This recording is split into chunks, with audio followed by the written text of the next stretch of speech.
Taribra nongyay Pamel laman nahak na tao ko Kanglagi nongyay da Kuman inong dahaw pamel adu Puklaga Nongsuk may kay pang satlo Aduga Kuyon haw bahay na kang naba Mapam aduda Pamel adu Tharu cho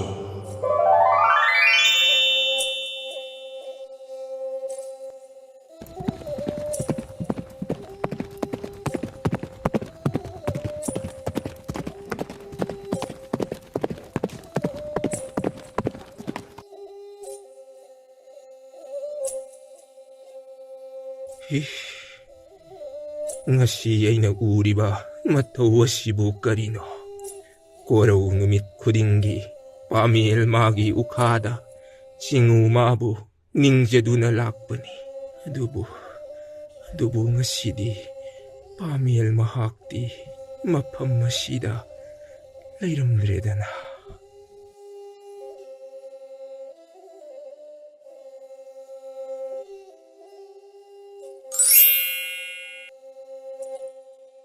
Aigi nai oiwa shina Aibu bonduna Thaugal dauduna laikhedo Aibu shingu layam tinaba Satsira Satroi shira Ngashidi Wahaitaba yadi Nungtigi thaugai shoi pati Shingu layam shingatana daba Aruba wadi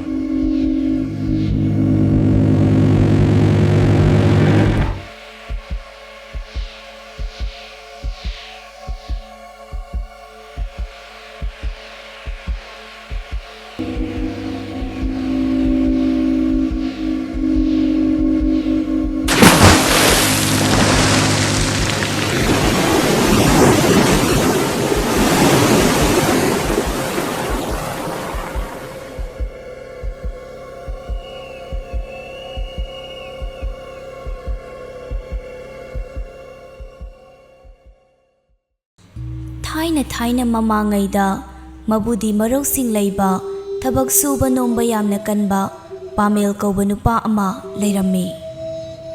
Pamel numit khudingi ningthaugi konungda magi marupsinga punna phagi jokai tawduna ningthaubu hek nokhanbagi thabaksu tawrami. Pamel migi yumda nungi chakrida chengtaktuna masagi leita lairadasu menarami. Seng takpa hek loibaga ningthau konungda thintadana chelakpana magi nungtigi soifadraba mathau ama oirami. Nongmadi ningthauna magi manai masel singa lam koiba sum lakpada Pamel na migi mayum amada humang jiri hek kangba makai nungi sakrida chengtaktuna laibadu ningthauna urami. Pamel ubadagi ningthauna sumna khalami. Karino masibu Pamel natabrane? Magi phibam asidi yamna waba leita lairagi potlum puraba miwei ama malida. Aduga ningthau aigi konungda lakpa matamdadi awa ana leitaba phagi jokaida tawraga leiba mi mali. Fari adudi hayeng masada hanglaga asengba adu khangdoklage haina khankirami. Mahausagi matawgum Pamel hobe ningthau konungda mamanaba mayam tinabadu yawba laklami. Pamel na yaurakpada maga hana punna ningthau konungda thabak tawminaba marupsing adudi mangondagi hana yauduna lairami. Pamel na mayam marak hek changlakpada ningthauna wa machet amata ngangdabi mamitna Pamelda haifet yenglamlaga makhut yetu khutum tasillaga leibakta thamduna nungi chakri takpagi mawongda ningthauna makhut adu leiraklami. Ningthauna wa ngangdabi tawrakliba ingit adu lausing leiba Pamel su khanglami. Mahangna nungi chakrida chengtakpa adu karigino haina soidana hangbo oiramgani. Asi khaladuna Pamel su wa machet amata ngangdabi makhutna mabukta thamduna ingit tawrami.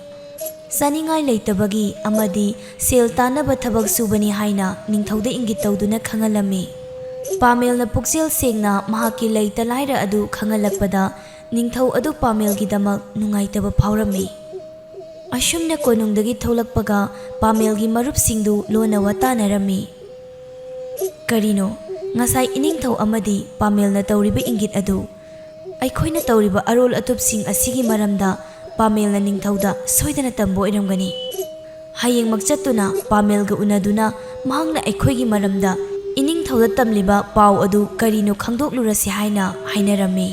Pamelga punna ningthau konungda hek chatminariba mioi sing adudi mabukjel sengdaba ningthauda ta toksinaraga sel yamna lauthokpa huranba mi ngakta oirami. Mathangi numitta nupa singdu Pamelgi manakta laklami.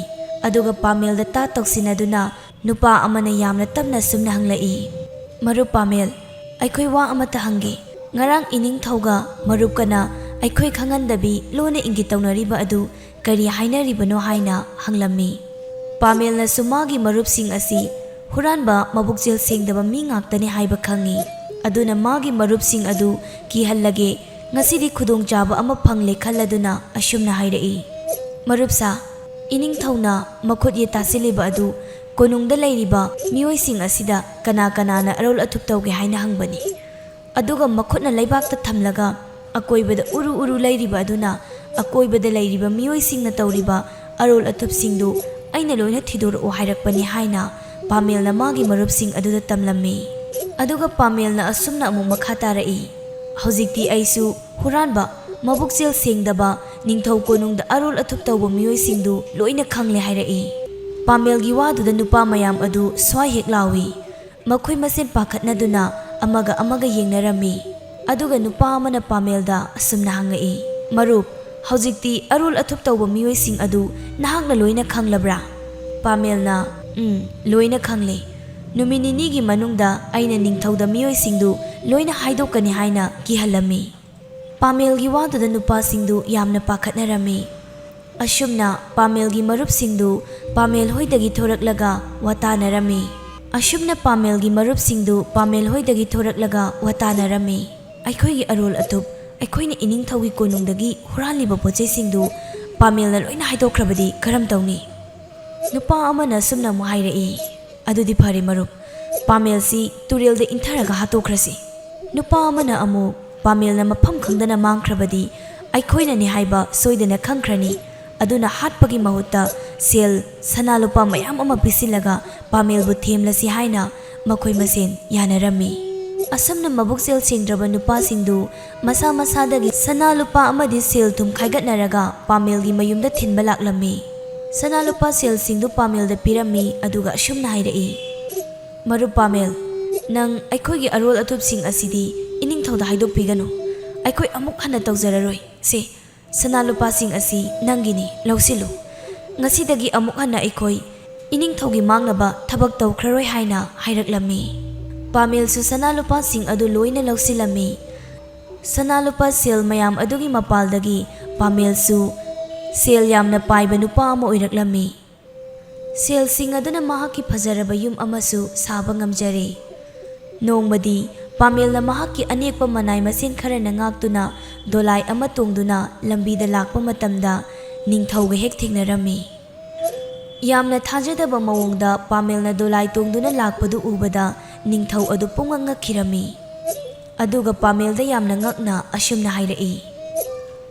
Pamel, karigumba matamda nangsi pattatna nanglaba mioi amagum aina uki. Aduga hojikna amuk sel yamna paiba misak amagum amuk aigi mangda leplare. Masi pumnamaksi kamdauna oiribano haina ningthauna hanglai. Pamelna mahaki mamanabasing amadi mangoda thokiba wafam pumnamak amata chithadana ningthauda tamlami. Ningthaudu nokladuna kayada lausing lairiba nupano nangbo aina thagatli. Ngasi haiba numit asidagi aina nangbu mantri oina haplabani hairamlaga ningthau adu konung tamna chatkirami.